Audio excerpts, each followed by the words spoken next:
Hello animal lovers, स्वागत है आपका एनिकाय चैनल पर। और आज हम एक्सप्लेन करने वाले हैं साकामोटो डे सीरीज के एपिसोड नंबर 3 को। अगर आपने इसके पिछले 2 एपिसोड नहीं देखे तो नीचे डिस्क्रिप्शन में उनका लिंक है, आप वहां से आके देख सकते हो। तो चलिए बिना वक्त जाया करे इसके तीसरे एपिसोड की कहानी को शुरू करते हैं। तो अब तक हमने देखा कि सिन के साथ लू भी साकामोटो की शॉप पर काम करने लगती है, लेकिन वो काम पर काफी ज्यादा लेट आया करती थी, जिस वजह से सिन उसे डांटता है। और तो और वो स्टोर में भी सामान को ठीक से लगा कर नहीं रख रही थी। वो कहती है कि कस्टमर को जो भी चाहिए वो खुद से ले लेंगे। अब ये सब देखकर वहां पर सिन समझ जाता है कि इससे पहले लू ने कहीं पर भी काम नहीं किया होगा। तब सिन कहती है कि हाँ मैंने काम तो किया है, लेकिन अपने पापा के साथ। वो अपने पापा के साथ मिलके एक बड़ा सा गड्ढा खोद के उसमें बोरे दफनाया करती थी, लेकिन मुझे पता नहीं होता था कि आखिर उन बोरों में क्या है। अब सिन वहां पर साकामोटो से कहता है कि हमें इस लड़की को काम से निकाल देना चाहिए, इससे आते आते तो कुछ है नहीं। अब साकामोटो वहां पर उन दोनों को शांत करते हुए उनसे कहता है कि सिन, तुम्हें लू से इस तरीके से बात नहीं करनी चाहिए, और लू अगर तुम काम पर लेट आओ तो तुम्हें माफी मांगनी चाहिए। अब ये सुनकर वहां पर वो दोनों हैरान रह जाते हैं, क्योंकि साकामोटो कभी इतना ज्यादा नहीं बोलता, बोलना तो छोड़ो वो कभी इतना ज्यादा सोचता भी नहीं है। सिन को शक होने लगता है, क्योंकि साकामोटो आज कुछ अलग ही लग रहा था। तभी वहां पर गेट खुलता है और एक दूसरा साकामोटो अंदर आता है। अब वहां पर दो साकामोटो देखकर वहां पर सिन और लू पूरी तरीके से हैरान रह जाते हैं। अब ये दूसरा साकामोटो चुपचाप जाकर अपनी कुर्सी पे बैठ जाता है और वहां पर अखबार पढ़ने लगता है, यानी कि यही असली साकामोटो है। अब नकली साकामोटो वहां पर उस पर चाकू से अटैक करने की कोशिश करता है, लेकिन असली साकामोटो उससे बच जाता है और इसके बाद वहां पे एक नाइफ उठाकर उसकी गर्दन पर रखता है। खैर अब इसके बाद वो दोनों अपने अपने हथियार पीछे रख लेते हैं और वहां पर असली साकामोटो कहता है कि बड़े दिनों बाद मुलाकात हुई नागुमो। और इसके बाद वो नकली साकामोटो अपने असली वाले रूप में आ जाता है। इसका नाम नागुमो है और इसके पास ये एबिलिटी है कि किसी का भी रूप ले सकता है। और तो और वहां पर सेन उसका माइंड भी रीड नहीं कर पा रहा था।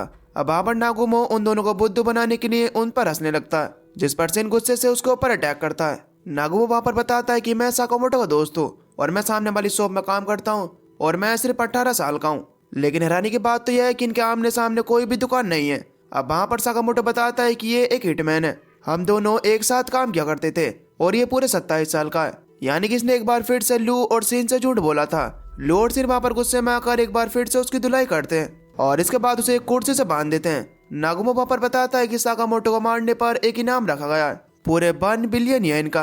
अब लू और सिन को तो वहां पर ये बात भी झूठ लगती है, लेकिन नागुमो कहता है कि ये बात सच है। जे ने कल ये बात डिसाइड की है।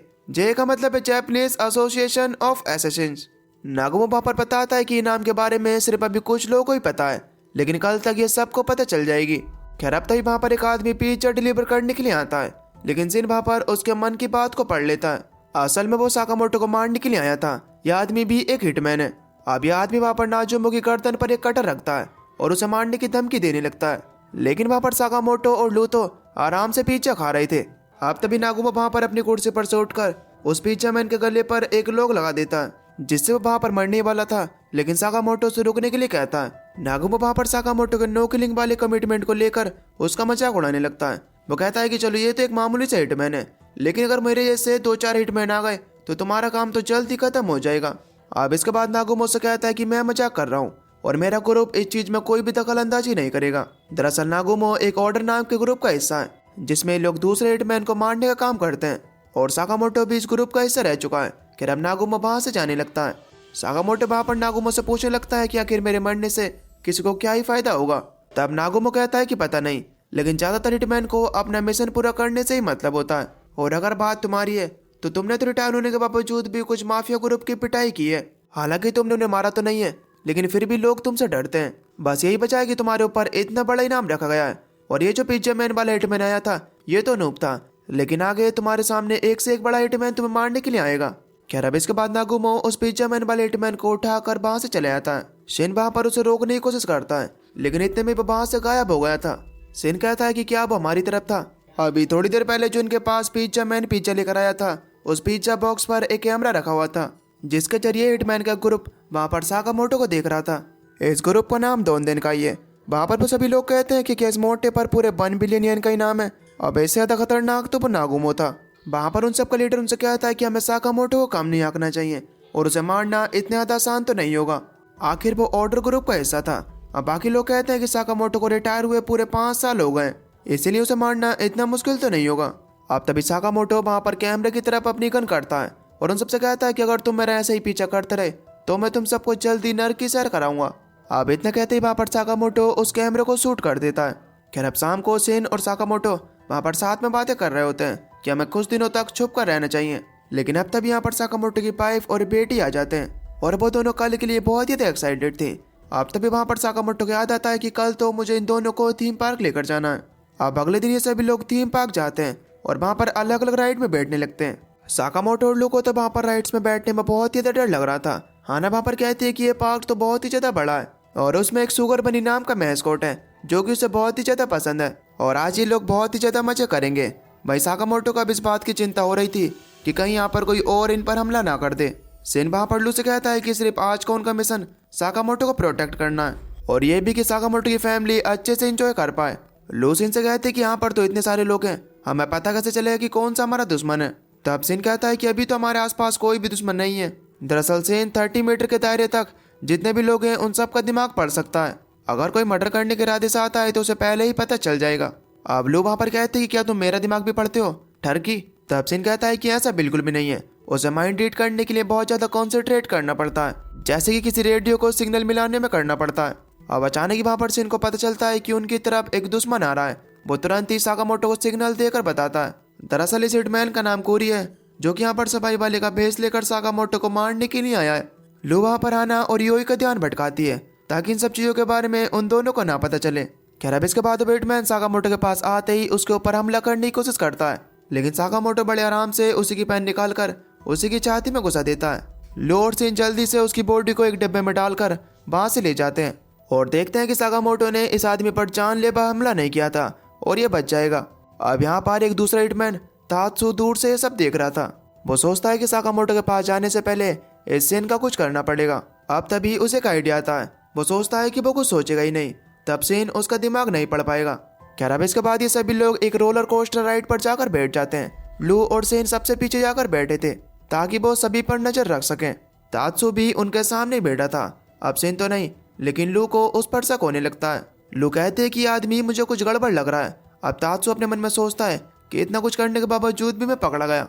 अब उसके मन की बात वहां पर सेन सुन लेता है और तुरंत ही साकामोटो को सिग्नल देता है। अब तात्सु वहां पर साकामोटो के ऊपर गोली चलाने लगता है, लेकिन उनमें से एक गोली साकामोटो के चश्मे पर जाकर लगती है। हमें पता चलता है कि साकामोटो का चश्मा बुलेट प्रूफ है। अब इसके बाद सेन जंप मार के तात्सु के पास जाता है और इसके बाद उसे लेकर रोलर कोस्टर से नीचे कूद जाता है। दोनों रोलर कोस्टर की पटरी पर जाकर गिरते हैं। सेन वहां पर कहता है कि साकामोटो आज छुट्टी पर है और मैं ओवर टाइम कर रहा हूँ और इसके बाद वो लड़ने के लिए तैयार हो जाता है। अब तभी रोलर कोस्टर उनकी तरफ आता है, लेकिन वो दोनों उसके ऊपर से जंप कर देते हैं। अब उसी वक्त वहां पर तात्सु दो चाकू जैसा हथियार वहां पर सिन की तरफ फेंकता है, जिनमें से एक तो सिन की टांग पर लगता है और दूसरा उसकी आंख को छूकर निकलता है। अब पहले तो इस चीज से कुछ भी नहीं होता, लेकिन थोड़ी देर बाद सिन की आंखें लाल हो जाती हैं और यहाँ पर अब उसे ठीक से भी दिखाई नहीं दे रहा था। दरअसल उन चाकू जैसे दिखने वाले हथियारों पर जहर लगा हुआ था जो कि तात्सु ने खुद ही बनाया था। अब तभी वहां पर तात्सु कहता है कि मैंने साकामोटो की आंखों में एक अजीब तरह का डर देखा है जो कि इतने बड़े हिटमैन की आंखों में तो नहीं होना चाहिए। तब सिन उसे बताता है कि साकामोटो अपनी फैमिली को लेकर बहुत ज्यादा प्रोटेक्टिव है। उन्हें अपनी फिक्र नहीं है, बल्कि उन्हें अपनी फैमिली की फिक्र है, वरना तुम जैसे हिटमैन तो उनके पैरों में। अब इसके बाद ये दोनों एक बार फिर से वहां पर लड़ने लगते हैं। ये दोनों वहां से नीचे गिरते हुए सुगर बनी वाले स्टेज पर जाकर गिरते हैं जहाँ पर एक नाटक चल रहा था। अब सिन वहां पर जाकर सुगर बनी की कॉस्ट्यूम को पहन लेता है और तात्सु से वहां पर लड़ने लगता है। अब सभी लोग वहां पर सुगर बनी को बहुत ज्यादा चीयर कर रहे थे। सेन अब वहां पर तात्सु की बुरी तरीके से धुलाई करने लगता है। तात्सु को यहाँ पर ये समझ में नहीं आ रहा था कि आखिर सेन बिना देखे इतनी अच्छी तरीके से कैसे लड़ रहा है। अब तभी हम वहां पर देखते हैं कि ऑडियंस में साकामोटो फैमिली बैठी हुई थी और साकामोटो वहां पर अपने माइंड में ही सेन को सारी मूव्स बता रहा था कि कब उसे कौन सा पंच मारना है और कब उसे कौन सी किक चलानी है। और इस तरह सेन तात्सु को बिना देखे ही उससे लड़ पा रहा था। अब वहां पर सभी लोग सुगर बनी के लिए बहुत ज्यादा तालियां बजाते हैं। उन लोगों को ये पता ही नहीं था कि ये लड़ाई सच में हो रही थी। और दोस्तों बस इसी के साथ ये एपिसोड यहीं पर खत्म हो जाता है। आपको एपिसोड कैसा लगा मैं नीचे कमेंट करके जरूर बताना। बाकी इसका आगे एपिसोड भी मैं जल्दी एक्सप्लेन करूंगा, तो तब तक के लिए चैनल को सब्सक्राइब कर बेल नोटिफिकेशन को ऑल पर सेलेक्ट कर लीजिए ताकि इसका अगला एपिसोड जब भी आए तो आपको उसकी नोटिफिकेशन सबसे पहले मिल सके। तो चलिए मिलते हैं अगली वीडियो में, तब तक के लिए till then take care, love you, bye bye.